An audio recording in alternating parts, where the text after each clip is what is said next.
2 ഇതാണ് ഒരു ജട. ഇങ്ങനെ പിന്നെ 2 3 3 2 2 3 ഇങ്ങനെ മേൽപോട്ട് ചൊല്ലി പോകും.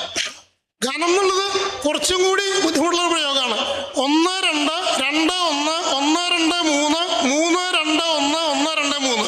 അപ്പോൾ ഒരു ജട എന്ന് പറയുന്നതിന് 6 പദം വരുന്നുണ്ട്. ഘനം എന്ന് പറയുന്നത് 13 പദം വരും. 1 2